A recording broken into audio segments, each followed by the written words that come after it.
As far as politics is concerned, it's all bad news for Joe Biden. This may be today, all right, January 12th, 2022, the lowest point of the Biden administration.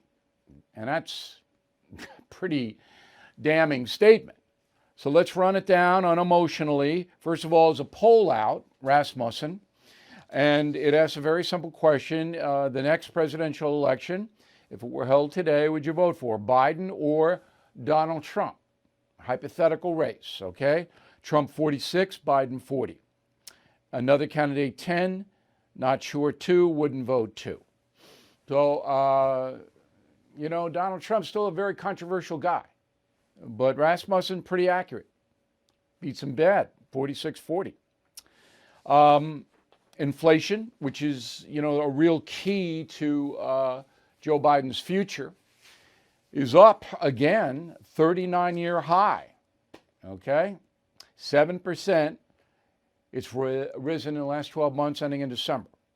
So that means that this time last year, you were paying 7% less for everything you need. And sometimes you're paying more now because that's an average.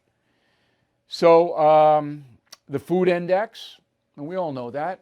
You go to the grocery store, you go to restaurants, food's more expensive. But used cars and trucks, way up. I talked to a car dealer today. He said, crazy, up 30%. So if you need transportation, you're going to pay a lot more. And pretty much across the board, you're seeing price increase. Two reasons. One is COVID, because there aren't as many workers and they can't get the stuff out, the meat processed, that kind of thing. And then fuel. So if you live in New York, where I am right now, the Northeast, or in the other cold climate parts of the USA, you're paying a lot more for heating oil and for gasoline. And that's on Biden, directly on him. All right, regulations on the fossil fuel industry, shutting down the pipelines, having to import oil now where we didn't under President Trump. All of that's on him. And that spirals. All right, so prices get higher. Products get scarcer. Prices get higher. All right, so that's going to really, really hurt him. Now, the Fed says, well, we're going to raise interest rates a little bit. That might mitigate it, maybe. But expect at least 6 more months of rising inflation, at least.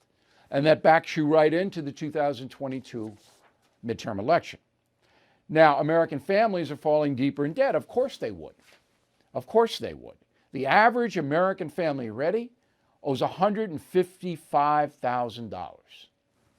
Whoa.